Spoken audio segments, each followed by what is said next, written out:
It's Tuesday, April 20, 2021. This is 39.6 Facebook Live and YouTube Live Finance Shows, episode number 181. Do I need to use my 457B? It's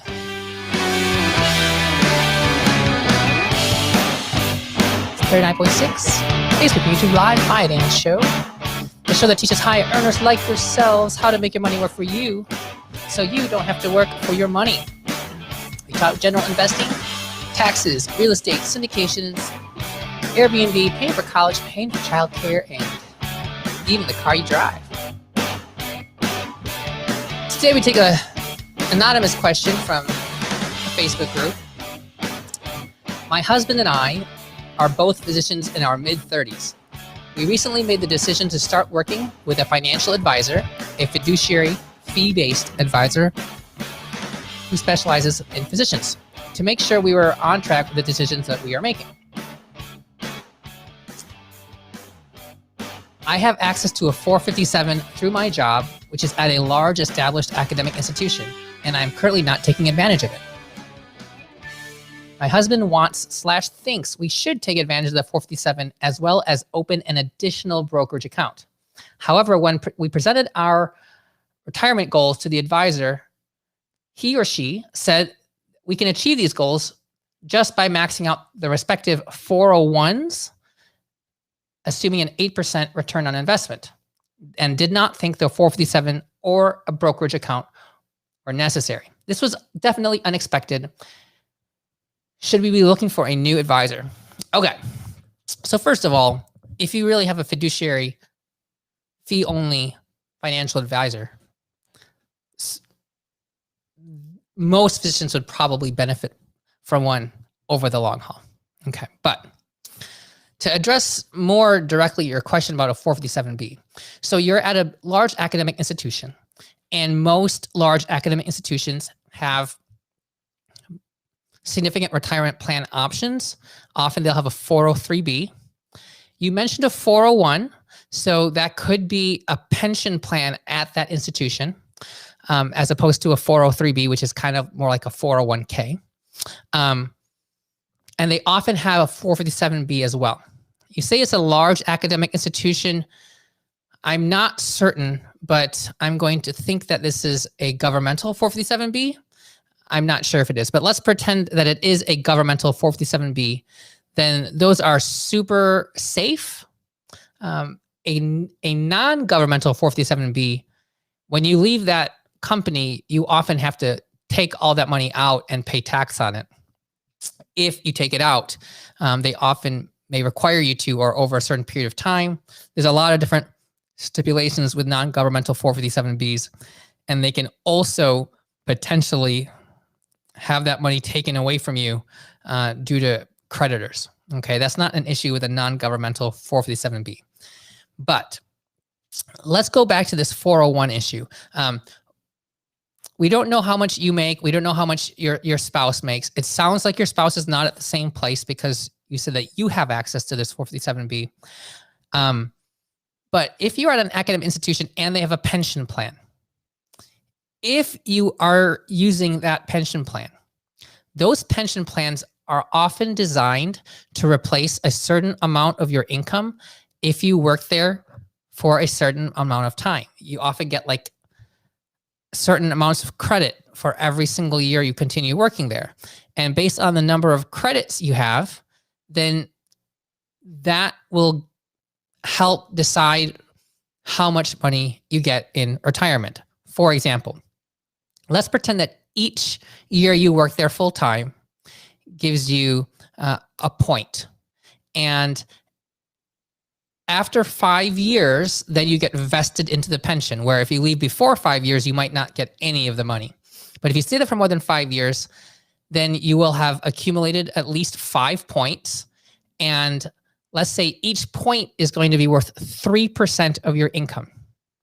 Okay, so let's pretend you work for 30 years. 30 years would be like 30 points times 3% per year, which would be 90%.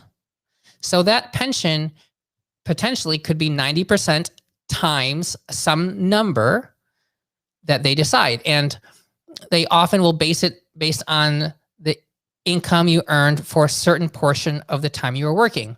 For example, they may choose to take an average of the 5 highest years you worked there and multiply 90% times that. So that if you get promoted, then it's like 90% times that new number. Okay, and it'll often be based on the base salary, not based on the bonuses. If you're at an academic institution, they keep a lot of reins on that base salary because a lot of things are based on that base salary. They may be more willing to give you bonuses, but pushing the base salary up is going to be a little bit more challenging. It's what the retirement plans are often based on, your match component, etc.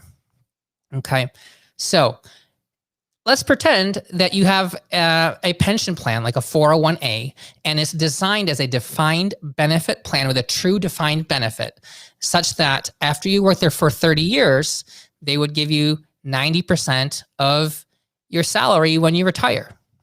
If that's the case, then as long as your spending is 90% of your income or less when you're retired, which very likely is because you're not putting money away for retirement anymore.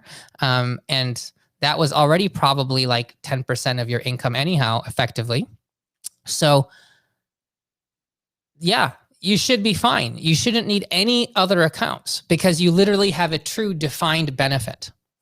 Now, if you don't have a defined benefit plan and you're using a defined contribution plan, like a 403b or 401k, well, then it becomes more of a math problem. How much do you need to put in? How much growth? How much time? The simplest thing is just to know what your savings rate is and how long you plan to work. If you're saving 20% of your money and you're planning to work for 30 years, a reasonable allocation in low-cost funds will likely get the job done for you. Okay, so then the question is, how high is your income and how much are you allowed to put into those retirement accounts that you have in your 401s or a 403b? If you can get 20% of your money into a 403b or a 401k and you work for 30 years, that'll probably get the job done. Okay, so it's really about savings rate and time. If you're trying to retire in 20 years, you really should be saving like 50% of your money, okay? Or let's say even maybe 15 years, okay? But if you're trying to retire in 5 years, you should be looking at like 80% of your money, for example. It's just a proportion based on your savings rate and time. It doesn't even matter how much it is in dollars. And that's where a lot of people get stuck. They think, well, I'm saving so much money, it should be enough. But in proportion to your income, it might not be. If you're making $1 million, you can't depend on your 401k to get the job done. Your 401k maxes at $58,000 between the employer and employee side. If you're making $1 million, that's less than 6% of your income getting saved. Okay, you may have another amount that goes to Social Security, but that's going to be like $9,000. So now you're looking at a 7% savings rate. If you include Social Security, you're just not going to get there. Okay, so it really depends on these ratios if you're not using a pension. So if you're two physicians in your 30s and you're making $100,000 each, which could be possible if you're at an academic institution in pediatrics, or if you're working less than full time, say it's $100,000, those plans could potentially be way more than you need if you're filling them all the way up to the limits that they allow you to. Okay. A 457B is just another account. Yeah, you could put another $19,500 into it, which can give you more tax savings, which can potentially help increase your savings rate further. Okay, like if that money would have been spent, if you're at, let's say, like a 32% tax bracket, $19,500 would be about 1/3 less. So it'd be like $12,000. If that $12,000 after tax was just going to be spent, well, then yeah, saving that $19,500 will A, save you on tax, and B, increase your savings. It will C, get you to financial independence sooner. Okay. But it's not something that you would quote unquote need to have in order to retire in 30 years if your savings rate or your defined benefit plan get the job done. Okay. The same thing goes for a brokerage account. These are just different accounts. You could put money into a brokerage account. Instead of putting 19.5 into a pre-tax 457B, you could be putting that $12,000 after tax into a post-tax brokerage account and invest that money. It will still be better than having spent that money, but effectively it would just be increasing your savings rate if the alternative is spending it. So it'll just get you to your goal faster. But if you're really planning on working like 30 years and your savings rate is where it needs to be, then that's really what matters. Don't get caught up in, I need to fill in these buckets. Okay. Imagine if the buckets had no limit. If a 457B had literally a $1 million limit, would you say, oh, I need to fill it up? Right? Not possible. Okay, so it's really interesting the mind games that happen when people have buckets that have certain finite amounts, because with a limit and like a per year limit, people are like, oh, I need to do this and I need to fill it up. It's just a mental accounting kind of a thing. It's really interesting. It's like this sale will end today. People are more likely to buy something if they know their opportunity is limited to have to purchase it today. Speaking of which, I did not even plan this, but today is the last day to register for the Multifamily Masterclass. Literally it is. I'm not even just saying that to get you to register. It is the last day. So this is brought to you by the Multifamily Masterclass. Please see the link in the Facebook group to register.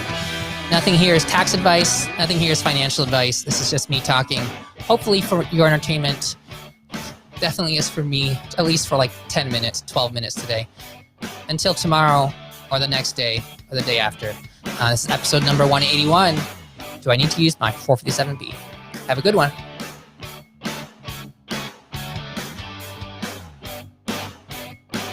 Oh, somebody says, no, it's tomorrow. Tomorrow is the last day. Tomorrow is the last day. Tomorrow's Wednesday. I keep thinking today's Wednesday, but it's really Tuesday. Tomorrow is the last day, but think about it like today is the last day, because if you do, then you're more likely to actually do it, because that's how it works, right? And our first happy hour is Thursday. Okay, thank you very much, Facebook user. Have a good one.